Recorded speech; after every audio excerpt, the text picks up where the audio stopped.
আল্লাহ করেই যার মর্যাদা, যার শ্রেষ্ঠত্ব, যার সুনাম, যার মাকাম, যার জন্য আসমান সৃষ্টি করা হয়েছে, জমিন সৃষ্টি করা হয়েছে, যার আগমনে আসমান খুশি হয়েছে, জমিন খুশি হয়েছে, যার আগমনের সংবাদ দিয়ে গেছেন নবী আম্বিয়া কেরামগণ, যার আগমনের কথা বলা হয়েছে তাওরাতে, জবুরে, ইনজিলে, যার আগমনে আলোকিত হয়েছিল আমেনার ঘর, বরকতময় হয়েছিল গোটা দুনিয়া, ধসে পড়েছিল কিসরা কায়সারের রাজপ্রাসাদ, নিভে গিয়েছিল 1000 বছরের প্রজ্বলিত অগ্নিগিরি, যার আগমন হয়েছিল সুবহে সাদিকের সময়, যার আগমনে খুশি হয়ে আবু লাহাব বাদিয়াত করেছিল, প্রকম্পিত হয়েছিল কাবাগরের মূর্তিগুলো, যার আগমনে তাওহীদের সূচনা হয়েছিল নতুন করে, যার আগমন হয়েছিল কুফর শিরক বেদাতের কবর রচনা করার জন্য, যার জবান থেকে সর্বপ্রথম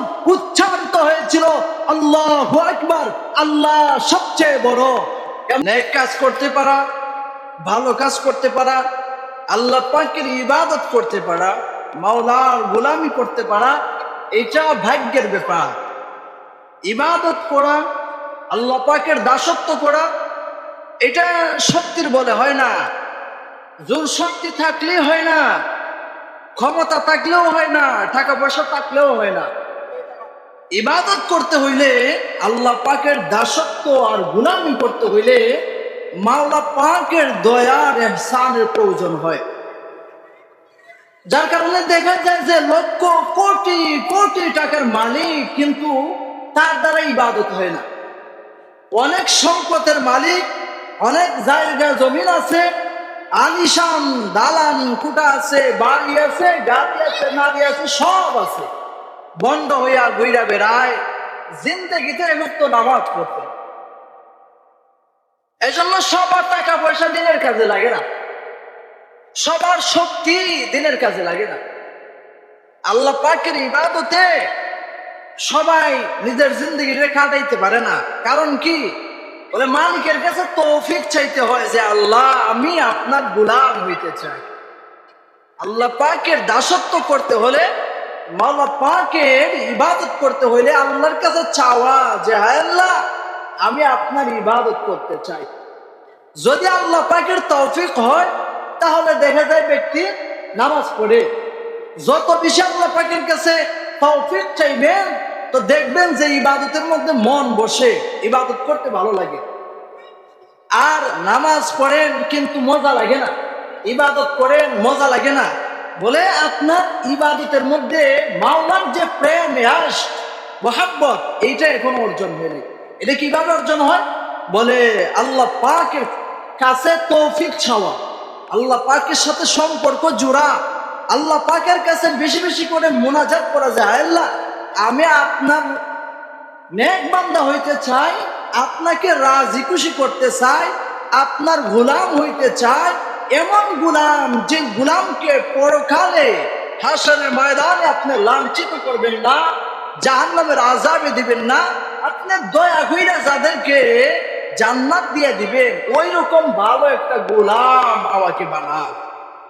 ওই রকম গোলাম যদি আল্লাহ পাকের কাছে চাইয়া চাইয়া মালিকের সাথে সম্পর্ক কইরা কইরা যদি হইতে পারে, তাহলে দেখবেন যে ধন সম্পদ দিনের কাজে লাগতেছে, নিজের শরীরের শক্তি সামর্থ্য দিনের কাজে ব্যয় হইতেছে, আপনার ইবাদত করতেও ভালো লাগবে, দিনের জন্য ইসলামের জন্য জান মাল কুরবানি করতেও ভালো লাগবে।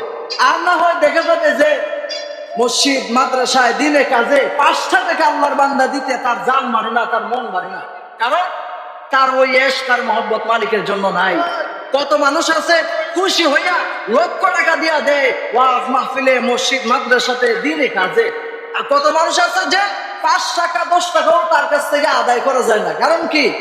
মালিকের জন্য যে দান করবে সেই মালিকের ইশক আর মহব্বত তো তার অন্তরে নাই।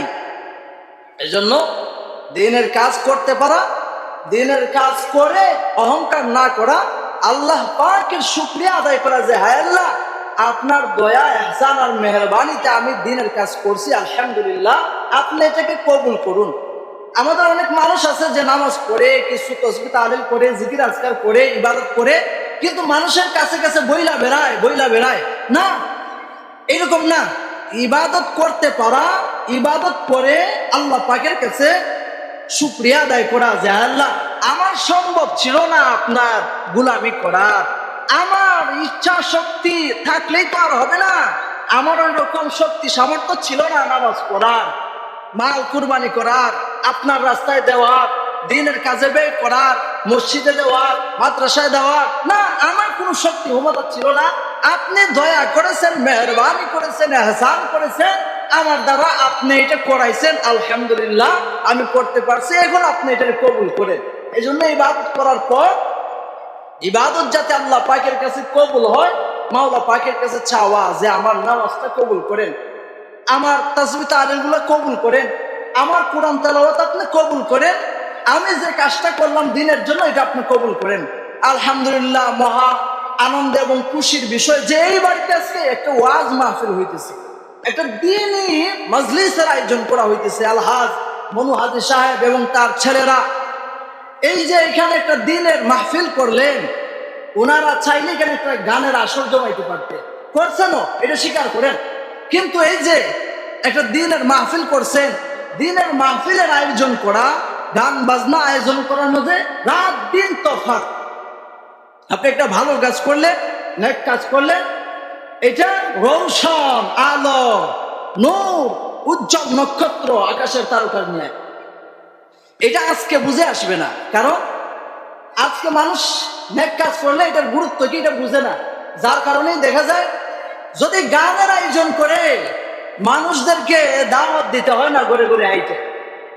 গানের আয়োজন করলে ডানা কাটা আর গলা কাটা পরিয়ে আনলে দাওয়াত দিতে হয় না, শুধু অ্যানাউন্স করে দেয় যে অমুক মাঠে ডিজে পার্টি হবে, গানের আসর জমবে, অমুক নায়িকা আসবে, অমুক তারকা আসবে। বস বেড়ার ফালের মতো, গরু ছাগলের ফালের মতো সারা দেশ থেকে উইরা আইসা মানুষেরা জমা হয়ে যায়। কারণ এখানে গেলে অশ্লীলতার ছড়াছড়ি, চৌকের মজা পাওয়া যায়, হ্যাঁ, অন্তরের মজা পাওয়া যায়, অশ্লীলতার মজাটা পাওয়া যায়।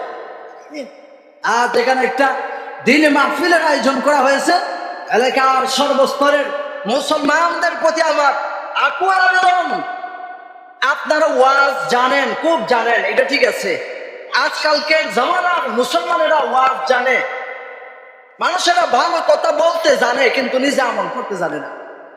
ইউটিউব, ইন্টারনেটে, অনলাইনে অনেক ওয়াজ, আপনি যে বক্তার জীবনে এখানে আনতে পারবেন না, তারও ওয়াজ আপনি ইউটিউবে শুনতে পারবেন। কিন্তু এখানে আসলে যে ফায়দাটা, দ্বীনি মজলিসে গেলে যে ফায়দাটা, ওয়াজ মাহফিলে গেলে যে ফায়দাটা, উম্মতের উলামাদের সোহবতে গেলে যে ফায়দাটা, এইটা অনেকের বুঝে আসে না। বলে যে হুজুর দূর থেকে শুনছি তো, আর দূর থেকে শুনবো, ইউটিউব ইন্টারনেটে বয়ান শুনি, যার কারণে ওয়াজ মাহফিল এলাকায় আয়োজন করা হইলে মানুষেরা জমে না। কিন্তু সে জানে না দিনের মজলিসে গেলে কি পরিমাণ লাভ, উম্মতের উলামায়ে কেরামদের চেহারা দেখলে কি পরিমাণ লাভ, উলামায়ে কেরামদের সামনে বসলে, সিনা বসলে কি লাভ আর ফায়দা, সেটা সে জানে না। এই যে দিনের মাহফিল করা হয়েছে, নবীজি সাল্লাল্লাহু আলাইহি ওয়াসাল্লাম হাদিস শরীফের মধ্যে ইরশাদ করেছেন, মাজলিসু ফিকহিন খায়রুম মিন ইবাদাতি 60 সানা। নবীজি সাল্লাল্লাহু আলাইহি ওয়াসাল্লাম বলেন, যেখানে জিকিরের মজলিস কায়েম করা হয়, যেখানে ওয়াজ নসিহতের মজলিস কায়েম করা হয়, যেখানে ইলমের মজলিস আয়োজন করা হয়, যেখানে উম্মতের উলামায়ে কেরামরা আসবেন এবং তারা দ্বীনের কথাবার্তা বলবেন, যারা ওইখানে উপস্থিত হবে, নবীজি বলেন যে খায়রুম মিন ইবাদাতি 60 সানাতান, অল্প সময় কোরআন হাদিসের মজলিসে বসা, অল্প সময় কোরআন হাদিসের মজমায় বসা, অল্প সময় তাসবিহ তাহলিলের মজলিসে বসা, অল্প সময় জিকির আজকারের মাহফিলে বসা, অল্প সময় উম্মতের উলামায়ে কেরামদের সোহবতে যাওয়া, 60 বছর 70 বছর নফল ইবাদত করার সমপরিমাণ সওয়াব পাওয়া যায়। নবীজি বলেন যে 60 বছর 70 বছর তো মানুষেরা হায়াতও পায় না। হাজি সাহেব 60 বছর 70 বছর মানুষেরা হায়াতও পায় না। নবীজি বলেন যে অল্প হায়াত তোমাদেরকে দেওয়া হয়েছে। উম্মতে মুহাম্মদের হায়াত মাত্র গড়ে 60 থেকে 70, এর উপরেও কিছু আছে আর নিচেও কিছু আছে। এর জন্য নবীজি সাল্লাল্লাহু আলাইহি ওয়াসাল্লাম সাহাবায়ে কেরামদের সামনে একদিন আলোচনা করতেছিলেন, বনী ইসরাইলের এক ব্যক্তির ঘটনা শুনাইছিলেন। কি ঘটনা? নবীজি সাল্লাল্লাহু আলাইহি ওয়াসাল্লাম সাহাবায়ে কেরামদের সামনে একদিন আলোচনা করতেছেন আর বলতেছেন যে শুনো, বনী ইসরাইলের এক ব্যক্তি ছিল, তার জিন্দেগির হায়াত ছিল 1000 বছর। 1000 বছর জিন্দেগির হায়াত ছিল। নবীজি বলেন যে 1000 বছর সে গুনার কাজে কাটায় নাই, অনর্থক বেহুদা কাজে কাটায় নাই।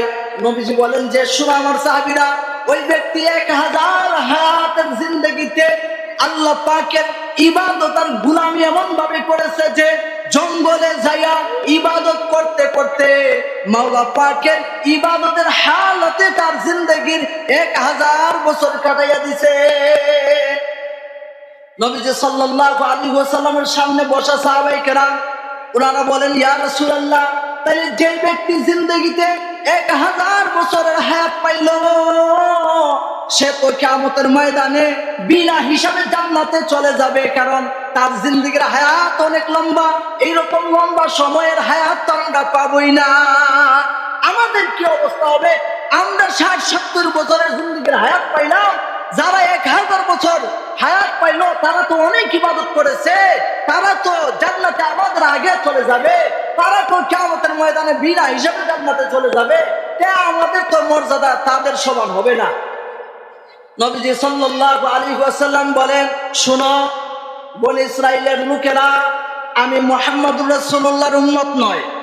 বনী ইসরাইলের লোকেরা যে ব্যক্তি 1000 বছরের হায়াত পাইয়া মালিকের ইবাদত করেছে, আমার উম্মতের নারী পুরুষেরা যদি একবার সুবহানাল্লাহ বলে, তাইলে ওই বনী ইসরাইলের ব্যক্তি 1000 বছর ইবাদত করে যে সব পেয়েছে, আমার উম্মতের নারী পুরুষেরা একবার সুবহানাল্লাহ বললে এর চাইতে বেশি সওয়াব দান করা হয়।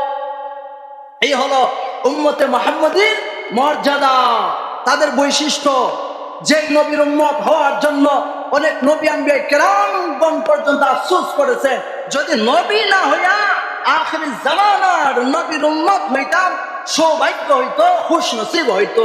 তো আল্লাহ পাক আমাদেরকে সেই নবী রাহমাতুল লিল আলামিন, যার পরেই আল্লাহ পরেই যার মর্যাদা, যার শ্রেষ্ঠত্ব, যার সুনাম, যার মাকাম, যার জন্য আসমান সৃষ্টি করা হয়েছে, জমিন সৃষ্টি করা হয়েছে, যার আগমনে আসমান খুশি হয়েছে, জমিন খুশি হয়েছে, যার আগমনের সংবাদ দিয়ে গেছেন নবী আম্বিয়া কেরামগণ, যার আগমনের কথা বলা হয়েছে তাওরাতে, জবুরে, ইনজিলে, যার আগমনে আলোকিত হয়েছিল আমেনার ঘর, বরকতময় হয়েছিল, গোটা দুনিয়া ধসে পড়েছিল, কিসরা কায়সারের রাজপ্রাসাদ নিভে গিয়েছিল 1000 বছরের প্রজ্বলিত অগ্নিগিরি, যার আগমন হয়েছিল সুবহে সাদিকের সময়, যার আগমনে খুশি হয়ে আবু লাহাব বাদিয়াত করেছিল, প্রকম্পিত হয়েছিল কাবাগরের মূর্তিগুলো, যার আগমনে তাওহীদের সূচনা হয়েছিল নতুন করে, যার আগমন হয়েছিল